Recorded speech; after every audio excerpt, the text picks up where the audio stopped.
Hello students, today we will discuss about microbiology of water and milk. With increasing industrialization, water sources available for consumption and recreation have been adulterated with industrial as well as animal and human waste. As a result, water has become a formidable factor in disease transmission. Polluted waters contain vast amounts of organic matter that serves as excellent nutritional sources for the growth and multiplication of microorganisms. As with milk or water, the presence and number of coliform bacteria and other enteric organisms in water is indicative of fecal contamination and may suggest the presence of pathogens. These pathogens are responsible for intestinal infections such as bacillary dysentery, typhoid fever, cholera and parathyroid fever. Analysis of water samples on a routine basis would not be possible if each pathogen required detection. Therefore, water is examined to detect Escherichia coli, the bacterium that indicates fecal pollution. Since Escherichia coli is always present in the human intestine, its presence in water alerts public health officials to the possible presence of other human or animal intestinal pathogens. Both are used to determine the sanitary conditions of water. Transmission and prevention of waterborne diseases. Waterborne diseases are also called fecal oral diseases since they are largely caused by microorganisms present in human or animal waste, that is in feces, finding their way into human via the mouth, that is orally. The transmission may happen through drinking from a contaminated water supply and causes waterborne diseases. But more often, fecal oral diseases are spread via hands, clothes, food and utensils for cooking, eating or drinking.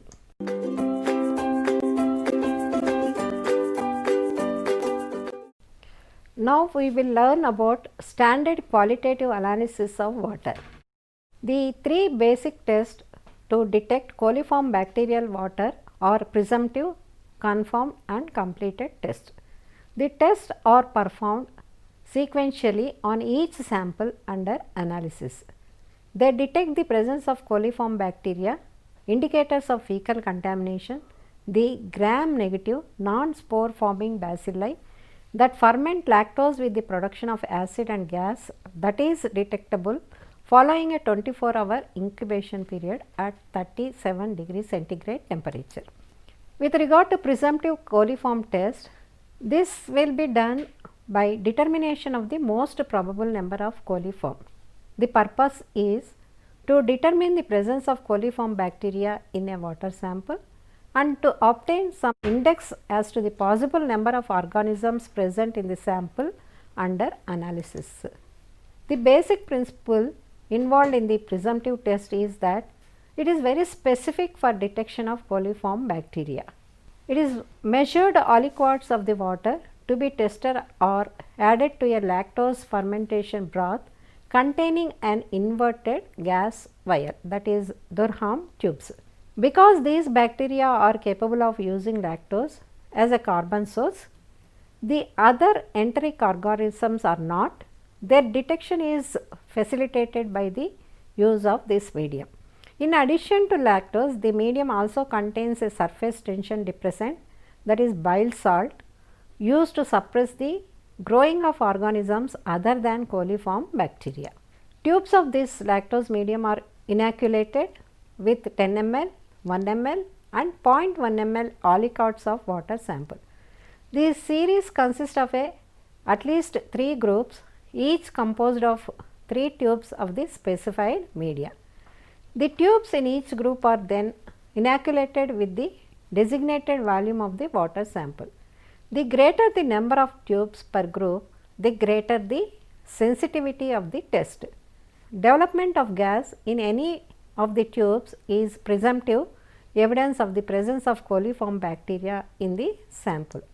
The presumptive test also enables the microbiologist to obtain some idea of the number of organisms present by means of the most probable number test. The MPN is estimated by determining the number of tubes in each group that show gas following the incubation period. The materials required for this test are cultures, water samples from sewage plant, pond and tap water, media, lactose broth and other equipment necessary are Bunsen burner, sterile 10 ml pipettes, sterile 1 ml pipettes, mechanical pipetting device and glassware marking pencil. Procedure: set up 3 separate series consisting of 3 groups, a total of 9 tubes per series in a test tube rack for each tube. Label the water source and volume of sample inoculated. Mix sewage plant water sample by shaking thoroughly. Exercise care in handling sewage waste water sample because enteric pathogens may be present in the water. Flame bottle and then using a 10 ml pipette transfer 10 ml aliquots to the 3 tubes. Repeat these steps for the tap and pond water samples also. Incubate all tubes for 48 hours at 30 degrees centigrade temperature. Examine all tubes after 24 and 48 hours of incubation. Record the results in the chart as positive, where 10% or more of gas appears in a tube in 24 hours. Doubtful, gas develops in a tube after 48 hours. And negative, there is no gas in the tube in the series in 48 hours. Then for this we have to perform the confirmed coliform test. The purpose of this test is to confirm the presence of coliform bacteria in a water sample for which the presumptive test was positive. The basic principle involved in this is that the presence of a positive or doubtful presumptive test immediately suggests that the water sample is non-potable. Confirmation of these results is necessary since positive presumptive test may be the result of organisms of non-coliform origin that are not recognized as indicators of fecal pollution. The confirmed test requires that selective and differential media such as EMB agar or endo agar be streaked from a positive lactose broth tube obtained from the presumptive test. Eosin methylene blue agar contains the dimethylene blue which inhibits the growth of gram positive organisms. In the presence of an acid environment, EMB forms a complex that precipitates out onto the coliform colonies, producing dark centers and a green metallic sheen. This reaction is characteristic for Escherichia coli, the major indicator of fecal pollution. Endo agar is a nutrient medium containing the diffusion which forms a dark pink complex that turns the E. coli colonies and the surrounding medium into pink color. The materials required for this are cultures, one 24-hour-old positive broth culture from each of the 3 series from the presumptive test, and media used is eosin methylene blue agar plates and endo agar plates. Other equipment necessary are Bunsen burner, glassware marking pencil and inoculating loop. The procedure: label the covers of the 3 EMB plates and 3 endo agar plates with the source of the water sample, that is sewage water, pond water and tap water. Using a positive 24-hour lactose broth cultures from the sewage water series from the presumptive test, streak the surface of 1 EMB and 1 endo agar plate. Repeat step 2 using the positive lactose broth cultures from the pond and tap water series to inoculate the remaining plates. Incubate all plate cultures in an inverted position for 24 hours at 37 degrees centigrade temperature. One important point to be noted here is that the confirmed test can also be done using the brilliant green lactose bile broth. By transferring one loop of the positive test tubes of presumptive test into the BGLB broth arranged as in the presumptive test and containing the Durham tubes. Then completed coliform test. The purpose of this test is to confirm the presence of coliform bacteria in a water sample, or if necessary to confirm a suspicious but doubtful result of the previous test. The principle underlying is that the completed test is the final analysis of the water samples. It is used to examine the coliform colonies that appeared on the EMB or endo-agar plates used in the confirmed test. An isolated colony is picked from the confirmatory test plate and inoculated into a tube of lactose broth and streak on a nutrient agar slant to perform a Gram stain. Following inoculation and incubation, tubes showing acid and gas in the lactose broth and the presence of Gram negative bacilli on microscopic examination or further confirmation of the presence of E. coli and indicative of a positive completed test. The material required for this test are cultures, one 24-hour coliform positive EMB or endo-agar culture from each of the 3 series of the confirmed test, nutrient agar slants and lactose broth.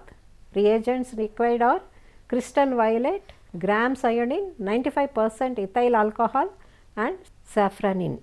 Equipment required are Bunsen burner, staining tray, inoculating loop, lens paper, blotting paper, microscope, glassware and marking pencil. Procedure: label each tube with the source of its water sample. Inoculate 1 lactose broth and 1 nutrient agar slant from the same isolated E. coli colony obtained from an EMB or an endoplate from each of the experimental water samples. Incubate all tubes for 24 hours at 37 degrees centigrade temperature. Points to be considered or noted here are: completed coliform test can also be carried out using the EC broth in test tubes and inoculated with loopful of the positive tubes from the BGLB broth and incubated at 44.5 degrees centigrade temperature. Positive results are characterized by the growth and production of white precipitate. Quantitative analysis of water. The purpose is to determine the quality of water samples using the membrane filter method. The principle underlying is that bacteria tight membrane filters capable of retaining microorganisms larger than 0.45 micrometer are frequently used for analysis of water. These filters offer several advantages over the conventional multiple tube method of water analysis. Results are available in a shorter period of time, larger volume of sample can be processed, and because of the high accuracy of this method, the results are readily reproducible. A disadvantage involves the processing of turbid specimens that contain large quantities of suspended materials. Particulate matter clogs the pores and inhibits passage of the specific volume of water. A water sample is passed through a sterile membrane filter that is housed in a special filter apparatus contained in a suction flask. Following filtration, the filter disc that contains the trapped microorganisms is aseptically transferred to a sterile petri dish containing an absorbent pad saturated with a selective differential liquid medium. Following incubation, the number of colonies present on the filter is counted with the aid of a microscope. This experiment is used to analyze the series of dilutions of water samples collected upstream and downstream from an outlet of a sewage treatment plant. A total count of coliform bacteria determines the potability of the water sources. Also, the types of fecal pollution, if any, are established by means of a fecal coliform count indicative of human pollution and fecal streptococcal count indicative of pollution from other animal origins. The ratio of the fecal coliforms to fecal streptococci per millimeter of sample is interpreted as follows. Between 4 indicates human and animal pollution, more than 4 indicates human pollution, and less than 0.7 indicates poultry and livestock pollution. For conducting this test, materials required are cultures, water samples collected upstream labeled with U and downstream labeled as D from an outlet of sewage treatment plant. The media: 120 ml tube of lactose broth, 120 ml tube of easy broth, 120 ml tube of KF broth, 490 ml sterile water blanks and 1 300 ml flask of sterile water. The equipments required are sterile millipore membrane apparatus with base, funnel and clap, 1 liter suction flask, 15 sterile millipore membrane filters and absorbent pads, 15 sterile 50 mm Petri dishes, 12 10 ml pipetting devices and small beaker of 95% alcohol, forceps, dissecting microscope and glassware marking pencil. Procedure: label the 490 ml water blanks with the source of the water samples and dilution as 10 to the power of 1, 10 to the power of 2, 10 to the power of 3 and 10 to the power of 4. Using 10 ml pipettes aseptically, perform a 10-fold serial dilution of the assigned undiluted water sample using the 490 ml water blanks to effect the 10 to the power of 1, 10 to the power of 2, 10 to the power of 3 and 10 to the power of 4 dilutions. Arrange the 15 Petri dishes into 3 sets of 5 plates. Label each set as following: for total coliform count TCC, for fecal coliform count FCC, for fecal streptococcal count FSC, and the dilutions used are undiluted 10 to the power of minus 1, 10 to the power of minus 2, 10 to the power of minus 3 and 10 to the power of minus 4. Using a sterile forceps dipped in 95% alcohol and flamed, add a sterile pad to all Petri dishes.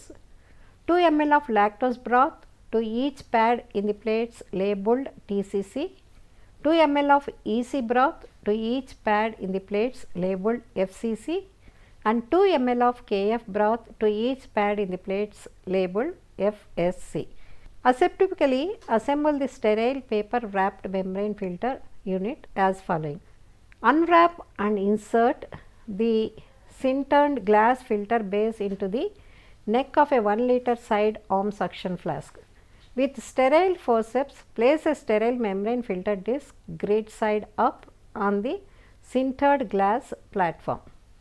Unwrap and carefully place the funnel section of the apparatus on top of the filter disc using the filter clap. Secure the funnel to the filter base. Attach a rubber hose from the side arm on the vacuum source. Using the highest sample dilution, that is 10 to the power of minus 4, and a pipette, place 20 ml of the dilution into the funnel and start the vacuum. When the entire sample has been filtered, wash the inner surface of the funnel with 20 ml of sterile water. Disconnect the vacuum, unclamp the filter assembly and with sterile forceps remove the membrane filter and place it on the medium saturated pad in the Petri dish labeled TCC 10 to the power of minus 4. Aseptically place a new membrane on the platform, reassemble the filtration apparatus and adding the filter disc to the 10 to the power of minus 4 dilution plates labeled FCC and FSC. Incubate the plates in an inverted position. The TCC and FSC plates for 24 hours at 30 degrees centigrade temperature. FCC plates sealed with waterproof tape and placed in a weighed watertight plastic bag, which is then submerged in 44.5 degrees centigrade water bath for 24 hours. Observations and results: remove the filter disc from the Petri dish and allow to dry on absorbent paper for 1 hour. Examine all filter discs under a desiccating microscope and perform colony counts on each set of discs. TCC: count colonies on M endo agar that present a golden metallic sheen, performed on a disc showing 20 to 80 colonies. FCC: count colonies on MFC agar that are blue, performed on a disc showing 20 to 60 of these colonies. FSC: count colonies on KF agar that are pink to red performed on a disc showing 20 to 100 of these colonies. For each of these three counts, determine the number of fecal organisms present in 100 ml of the water sample using the formula like colony count into dilution factor by ml of sample used into 100. Now we will learn about isolation of Escherichia coli. For this, carry out the coliform test up to the fecal coliforms and the EC media is streaked into the EMB agar. Check the typical colonies. Carry out the biochemical test like indole production, methyl red production, VOX and proscure and citrate utilization. In addition, check for the motility, grams characteristics and production of gas from lactose.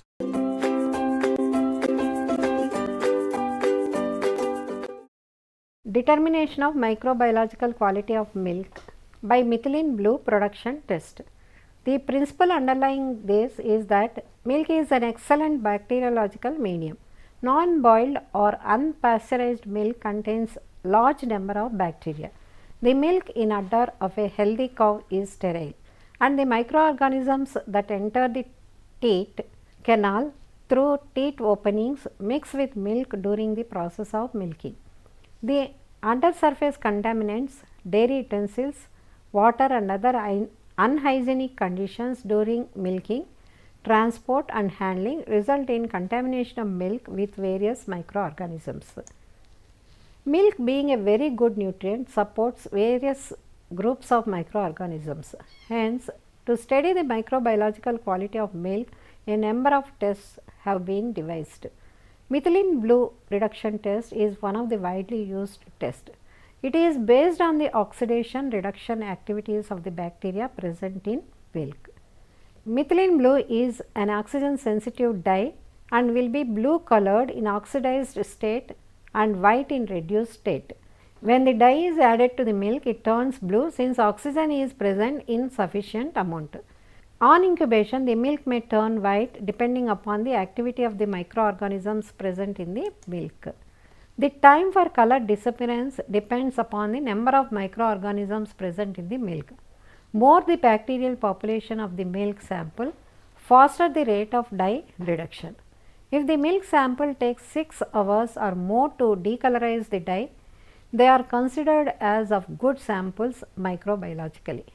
If decolorization occurs within 30 minutes, the samples are considered as of poor quality. This test was first employed by Barthel and Worrell Jensen and later modified by Wilson and his colleagues. It is the official test for both untreated and pasteurized milks. The requirements for this test are milk samples, methylene blue solution, sterile screw capped bottles and pipettes 1 ml and 10 ml and thermostatically controlled water bath maintained at 37 degree centigrade temperature, sterile distilled water. The procedure is like collect unpasteurized milk samples from different sources, prepare fresh methylene blue solution before the test by dissolving 1 milligram of the dye in 25 ml of sterile distilled water. Then distribute milk samples to sterile screw capped bottles or test tubes at the rate of 10 ml using sterile 10 ml pipettes. Then add 1 ml of methylene blue solution into each 10 ml milk sample and gently shake so that the dye is uniformly mixed.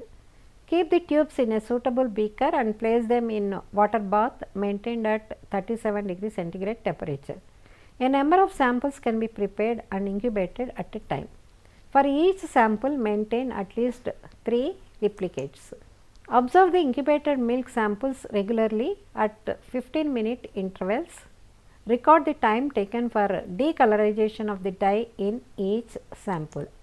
The milk sample can be classified according to the table like microbiological quality grading of milk samples can be done based on the time taken for dye reduction, microbiological quality, and we can grade the sample in the table format. Within 15 minutes, it is if the microbiological quality is unsatisfactory and we can grade the sample as very bad. and if the time taken for dye reduction is 30 minutes to 1 hour, we can the microbiological quality is unsatisfactory and we can grade the sample as bad. If the time taken for dye reduction is 1.5 to 2 hours, the microbiological quality is unsatisfactory and it can be graded as poor sample. If the time taken for dye reduction is 3 to 4 hours, microbiological quality is doubtful and we can grade the sample as doubtful sample. If the time taken for dye reduction is 4 to 6 hours, we can classify the sample as good sample and the microbiological quality is satisfactory. If the dye is not reduced in 6 hours, the microbiological quality is satisfactory and we can grade the sample as very good. So, the bacteria present in milk can be observed by different microscopic count and also by viable plate count based on this test. So, students, today we have discussed about microbiological quality of the water and microbiological quality of the milk samples obtained from different sources by using selective tests for the water and milk.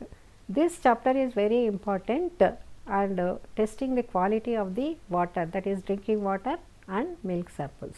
Thank you.